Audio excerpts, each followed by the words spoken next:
Ok, salut les gars et bienvenue sur Un jour, une faille, la chaîne qui vous dit tout sur la cybersécurité. Bon les gars, avant de commencer bien sûr, n'oubliez pas de vous abonner massivement à la chaîne, de laisser un pouce bleu si la vidéo vous plaît bien sûr, et de commenter, de cliquer sur la cloche de notification pour ne rien manquer des différentes vidéos. Ok, donc les gars, aujourd'hui je vous parle de quoi? Aujourd'hui je vous parle des ransomware. Dans la vidéo d'aujourd'hui, on va décortiquer le thème ransomware. On va essayer de classifier selon bien sûr la classification d'Adelman le ransomware. On va essayer de définir ce que c'est qu'un ransomware. Et en dernière phase, on va créer un ransomware selon 5 phases. Selon 5 phases bien précises, on va créer notre propre ransomware. Donc, voici la roadmap de notre vidéo d'aujourd'hui. Pour tous ceux qui sont désireux de comprendre ce que c'est qu'un ransomware, je vous conseille vivement de rester jusqu'à la fin. Et surtout, on y va.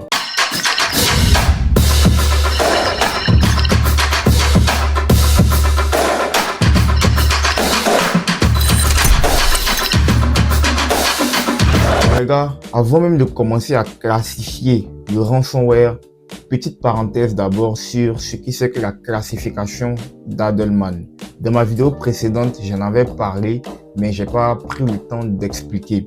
Donc en gros, la classification d'Adelman, qu'est-ce que c'est? La classification d'Adelman est un procédé mis en place par un informaticien très connu du nom d'Adelman. Et ce procédé-là va permettre de scinder en deux grands groupes et de départager les programmes infectieux en informatique.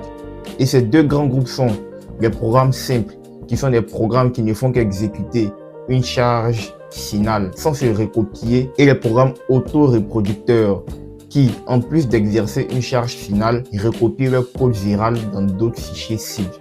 Donc en gros, la classification d'Adelman est un procédé qui va permettre de départager les programmes infectieux en informatique en deux grands groupes qui sont les programmes simples et les programmes auto-reproducteurs. Petite parenthèse faite. Maintenant, selon les définitions que je viens de donner, dans quel groupe, dans quelle catégorie se situe le ransomware? D'abord, essayons de décortiquer d'abord ce qu'est un ransomware. On sait tous qu'un ransomware est un programme qui, par son mécanisme, par son fonctionnement, va se retrouver dans un système d'information et va permettre le chiffrement de données cibles.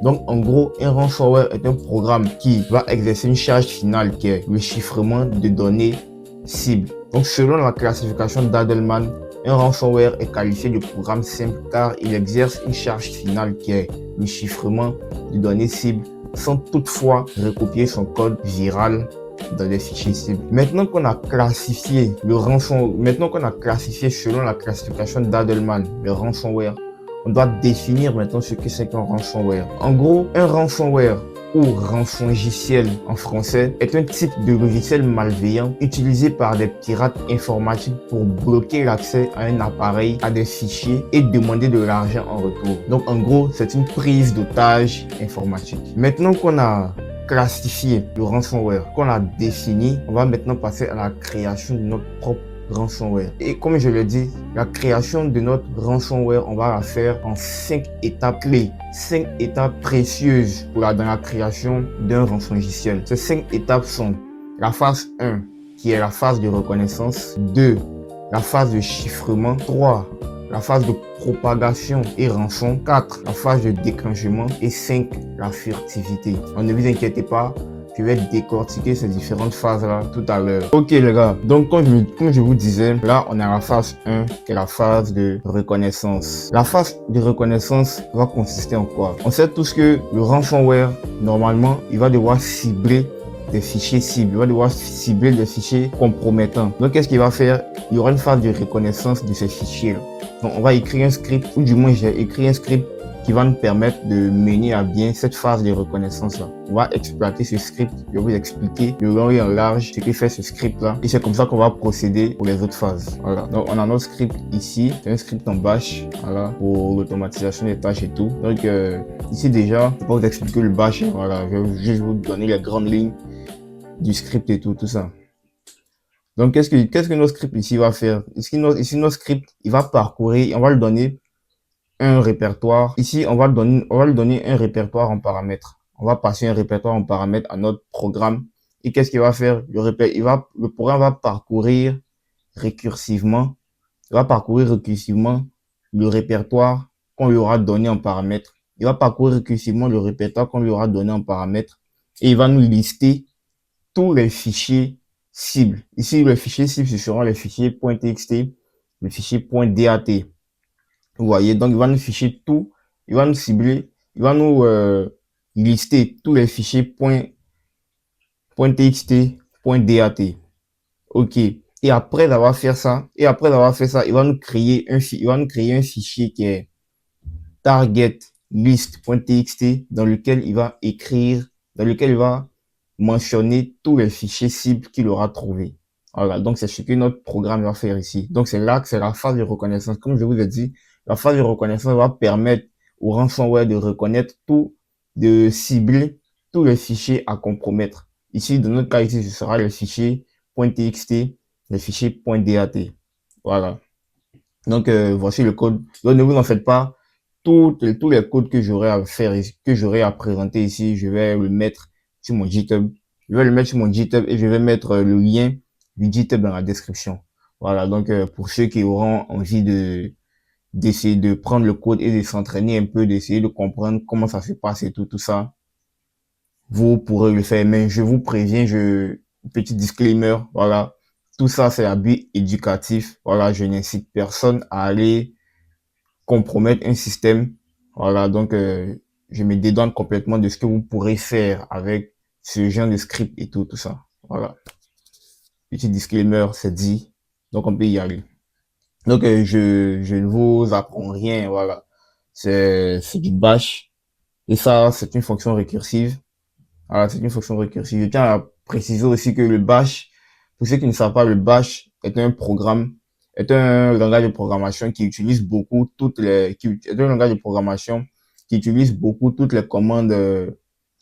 Unix. Voilà, ça ne fait qu'utiliser les commandes Unix en fait. Donc pour quelqu'un qui s'y connaît bien en Linux et tout ça, le bash ça devient un peu facile pour lui, voilà. Donc le bash il ne fait qu'utiliser toutes les commandes Unix et tout ça pour créer un fichier, pour lire dans un fichier et tout, c'est que les commandes Unix qu'il utilise. Voilà, donc c'est assez simple à comprendre en fait. Voilà. Donc là déjà, on a la création du fichier cible, on a la création du fichier dans lequel il va écrire tous les fichiers cibles, tout ça. Voilà. Donc je vous passe les détails. Donc on va l'exécuter. On va exécuter nos scripts pour voir ce qu'il nous fait. Ok. Donc, on lui passe le répertoire courant. Et voilà, il nous a listé tous les fichiers cibles, il nous a listé tous les fichiers cibles, c'est-à-dire les fichiers .txt, les fichiers .dat et tout ça. C'est-à-dire il a parcouru récursivement le répertoire courant. C'est-à-dire lorsqu'il trouve un répertoire, il entre dans ce répertoire-là. Lorsqu'il trouve un répertoire, il entre dans ce répertoire-là. Il le parcourt, il vérifie s'il n'y a pas de fichier cible, tout ça. S'il y en a, il affiche le fichier cible, il affiche le nombre d'octets, il affiche toutes les informations à afficher il affiche toutes les informations que concerne ce fichier-là, en fait, qui concerne ce fichier-là, en fait. C'est-à-dire le nombre d'octets, la date de création, la date de dernière modification et tout ça. Voilà, les droits d'exécution du fichier et tout ça. Voilà, et enfin, bon, il nous donne aussi le nombre total de fichiers qu'il a trouvé et le nombre et la taille totale des fichiers obtenus. Voilà. Donc, comme je vous l'ai dit, il va mettre tout ça dans un fichier target.list.txt. Et on va voir ce que le fichier contient. Donc, on a le fichier target.list.txt qui contient bel et bien tous les fichiers qu'on aura répertoriés, tous les fichiers cibles qu'on aura répertoriés. Voilà, donc ça, c'est la phase de reconnaissance. Donc maintenant, passons à la deuxième phase, qui est la phase de chiffrement. Comme je vous l'ai dit, après reconnaissance des fichiers maintenant, le ransomware lui-même, sa particularité, c'est qu'il chiffre, sa charge finale, comme si on peut le dire ainsi, c'est le fait de chiffrer le fichier cible. Donc, on va écrire un script qui va nous permettre de chiffrer, un script qui va nous permettre de chiffrer les fichiers qu'on aura trouvés. Voilà, donc voilà, c'est le script qui est là. Le script, il s'appelle encrypt.sh. Donc, qu'est-ce que le script va faire? En gros, le script va, en premier lieu, il va générer une clé aléatoire. Il va générer une clé aléatoire qui sera la clé de chiffrement. Mais une petite parenthèse d'abord, le chiffrement qu'on aura utilisé, ce sera le chiffrement XOR. Voilà. Je vais pas rentrer dans les détails du chiffrement XOR. On sait tous, à peu près, on sait tous à peu près, pour ceux qui ont fait de la cryptographie, on sait tous à peu près comment fonctionne le chiffrement XOR et tout ça. Voilà. Donc, on sait tous à peu près comment fonctionne le chiffrement XOR. Donc, je vais pas rentrer dans les détails, je vais pas revenir sur ça. Donc, ici, il va nous générer une clé aléatoire qui sera la clé de chiffrement qui sera la clé de chiffrement et aussi la clé de déchiffrement puisque le XOR il est réversible. Lorsqu'on exécute un chiffrement XOR deux fois sur le même fichier avec la même clé de chiffrement, on obtient le fichier original. Voilà. Donc, le chiffrement XOR exécuté deux fois sur un même fichier chiffré avec la même clé de chiffrement, on obtient le fichier original. Voilà. Donc ça, je ne vous apprends rien. C'est la base de la cryptographie et tout. Donc on aura en premier lieu à générer une clé aléatoire et en second lieu, on aura la fonction XOR file qui va qui va nous permettre de chiffrer qui va nous permettre de chiffrer tous les fichiers qui lui seront passés en paramètres, qui va nous permettre de chiffrer tous les fichiers qui seront passés en paramètres à à notre script à notre fonction XOR file. Voilà. Et après avoir chiffré ces fichiers-là, qu'est-ce que le programme va faire? Le programme ici va créer un fichier qui est file cryptoshell qui est file.cryptoshell qui va enregistrer toutes les clés de chiffrement, qui va enregistrer toutes les clés de chiffrement et les fichiers chiffrés. Et devant chaque clé de chiffrement, on aura le fichier chiffré avec cette clé de chiffrement-là. Voilà, pour pouvoir revenir et tout ça. Voilà. Donc, vous pouvez encore regarder, comme je vous l'ai dit, je mettrai le script en description et tout ça. Je mettrai le lien du GitHub. Je mettrai tous les scripts dans mon GitHub. Et je mettrai le lien du GitHub en description. Vous pourrez aller regarder et tout ça. Voilà. Donc, voici le script. Rien de nouveau sous le soleil. Voilà. Ici, on a la fonction XOR file qui prend ici trois paramètres. Le premier paramètre, c'est le fichier originel, c'est-à-dire le fichier à chiffrer. Le deuxième paramètre, c'est la sortie, c'est-à-dire c'est le fichier chiffré. Et le troisième paramètre, c'est la clé de chiffrement. Voilà. Je tiens à préciser aussi que cette fonction, hein, après avoir chiffré le fichier originel, il va supprimer le fichier originel parce que ça ne sert à rien de chiffrer, ça ne sert à rien qu'un ransomware, après avoir chiffré un fichier, il laisse toujours le fichier originel en fait. Donc, normalement, les ransomware, qu'est-ce qu'ils font? Après avoir chiffré le fichier cible, ils suppriment le fichier originel, et gardent le fichier crypté. Voilà. Donc, il va chiffrer le fichier original, il va chiffrer le fichier originel et nous garder le fichier crypté avec, bien sûr, une extension .log à la fin. Voilà. Donc, voici ce qu'on a. On va essayer d'exécuter ce code-là.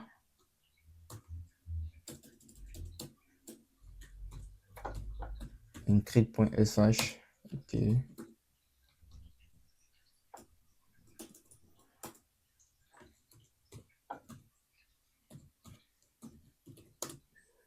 On va lui passer le fichier cible 1.txt, paramètres.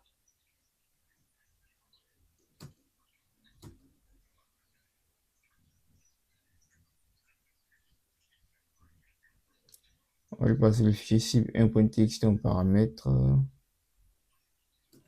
Et en sortie,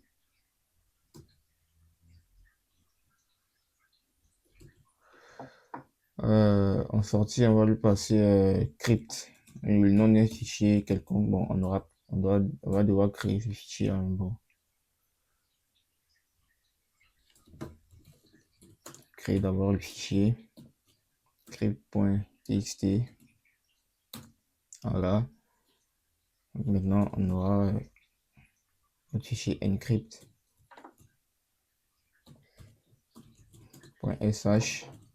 On lui passe le fichier cible un paramètre.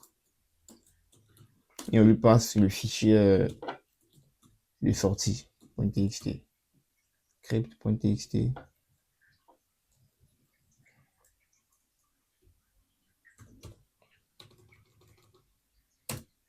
Ok. Normalement, il doit avoir supprimé le fichier cible.txt. Vous voyez, le fichier cible1.txt a été supprimé. Et maintenant, on a notre fichier crypt.txt maintenant qui est un fichier .txt. Et à la fin, on a l'extension .log pour dire qu'il a été chiffré, tout ça. Voilà. Donc, ça, c'est la phase 2. Ok, les gars. Donc maintenant, on a la phase 3, qui est la phase de propagation et rançon. Après avoir chiffré les fichiers, après avoir reconnu les fichiers, après avoir fait la phase de reconnaissance et la phase de chiffrement, qu'est-ce qu'on va faire? Qu'est-ce que notre ransomware va faire? Il doit pouvoir dire ce qu'il veut. Il doit pouvoir, l'attaquant via le ransomware doit pouvoir dire à sa cible ce qu'il veut. Donc, il doit pouvoir émettre un rançon. Donc, on va écrire un script. On va écrire le script complet maintenant qui va prendre en compte qui va prendre en compte le chiffrement, la reconnaissance, qui va prendre en compte le chiffrement, la reconnaissance et la phase de rançon. Voilà, et la phase de rançon. Donc, ici, déjà, on aura notre fichier ici qui va générer la clé aléatoire, bien sûr. Voilà, qui va générer un ID pour chaque victime. Voilà, qui va générer un ID pour chaque victime et tout. On aura le fichier XOR file qui va permettre le chiffrement. On a une fonction rançon. On a une fonction create ransom note qui va créer une note de rançon. Qui va créer une note de rançon.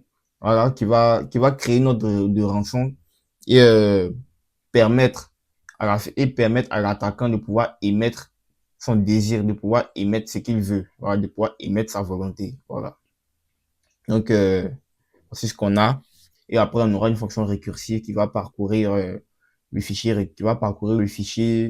le répertoire qu'on lui aura donné en paramètre, qui va parcourir ça récursivement et nous chiffrer tous les fichiers cibles, bien sûr. À chaque fois qu'il trouve un fichier cible, il va chiffrer, il va déposer la note de rançon. Il va dans un autre répertoire, il trouve un fichier cible, il le chiffre, il supprime l'original, il dépose la note de rançon. Donc, c'est ce qu'on va faire. Donc, voici le fichier cryptoshell.sh. Voilà. Donc, encore, on va l'exécuter. Mais n'oubliez pas, pour ceux qui vont vouloir tester ça, je vous conseille de le faire en machine, soit en machine virtuelle, soit en environnement vraiment isolé pour ne pas supprimer des fichiers précieux et tout ça. Voilà. Parce que, anecdote, ça m'est arrivé pendant que j'étais en train d'écrire le script. Donc, je veux pas que ça vous arrive à vous. Voilà. Donc, allons-y. On va essayer d'exécuter ce script-là. Comme je vous l'ai dit, ça c'est la phase de propagation et rançon. Voilà. Donc on va essayer d'exécuter ce script-là et on va voir ce qu'il va faire.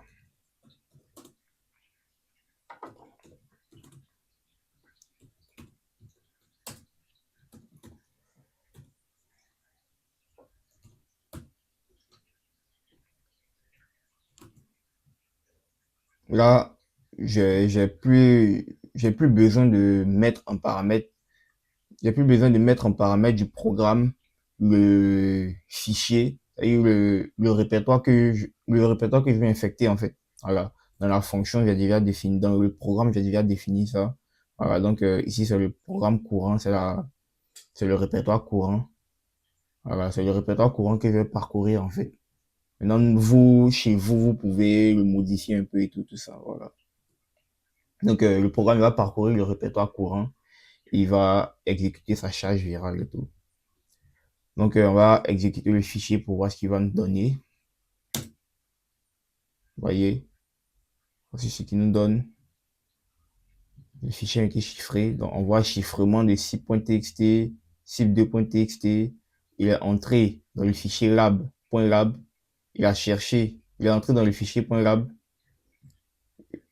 il est entré dans le fichier .lab archive, il a vérifié, il a chiffré le fichier log.dat qui se trouve dans le fichier, dans le dossier archive, il est ressorti, il a fait pareil aussi, dans le fichier transaction aussi, ainsi de suite, ainsi de suite. Vous voyez, il a parcouru récursivement, en fait, le fichier, il a parcouru récursivement le répertoire courant, il est entré dans chaque sous-dossier, il a fait la phase, il a fait la phase de reconnaissance, il a fait la phase de reconnaissance, c'est-à-dire il a ciblé tous les fichiers à chiffrer, il les a chiffrés, il a supprimé les, il a supprimé les fichiers originaux, il est ressorti, et ainsi de suite. Voilà, donc on va aller vérifier pour voir si ça a vraiment été fait.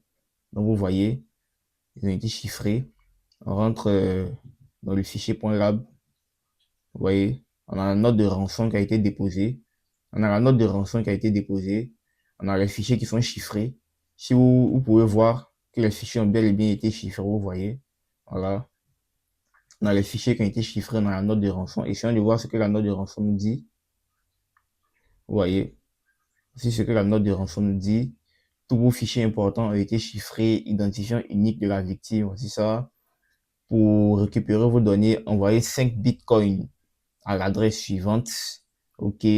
Envoyez votre identifiant à ça. Vous recevez votre clé de déchiffrement et tout, tout ça. Voilà. Donc, c'est un comportement typique. C'est un comportement typique de ransomware. Et c'est une rançon assez, c'est un fichier rançon assez standard, voilà, assez standard qu'on peut retrouver dans différents ransomware et tout ça. Alors, parce que le fichier rançon, il doit vraiment faire peur. Alors, il doit vraiment faire peur, il doit inspirer de la crainte chez la cible. Il doit inspirer de la crainte chez la cible, en fait. Voilà. Donc, le fichier rançon doit vraiment montrer la sérieuxité du problème. Voilà, vraiment montrer la sérieuxité du problème. Voilà, donc, comme on peut le constater, tout a été chiffré. Dans chaque dossier où on a chiffré les données, on dépose la note de rançon. Voilà, tranquille. Donc ça, c'est ce qui s'est fait. Voilà, maintenant, dans les fichiers où il n'y a pas de fichier cible, il n'y a rien qui a été fait et tout ça. Voilà. Donc ça, c'est la phase 3, qui est la phase de propagation, l'étude et la génération de la clé de chiffrement, la génération de l'AD de la victime et tout ça, de la fonction de chiffrement et tout. La fonction de chiffrement, ça, il n'y a pas de problème, voilà. Au tout début, j'avais fait le trigger ici, c'était la date, voilà. C'était la date. Dans la phase de déclenchement, j'avais utilisé plutôt la date, au lieu d'utiliser le nombre de fois que la fonction, au lieu d'utiliser le nombre de fois que la fonction était exécutée, j'utilisais plutôt la date, c'est-à-dire le programme vérifiait si nous étions le 7e jour de la semaine, et lorsqu'il s'exécute le 7e jour de la semaine, lorsqu'il vérifie que nous sommes le 7e jour de la semaine, il lance sa charge finale. Voilà. Mais, j'ai combiné la phase 4 et la phase 5, qui sont la phase de déclenchement et la furtivité, donc, j'ai plutôt opté pour le nombre de fois que le fichier est exécuté. Voilà. Donc, c'était la petite parenthèse, hein. Donc, on a toujours notre fonction récursive. Voilà. Et maintenant, ici, la fonction la plus importante, c'est la fonction execute count.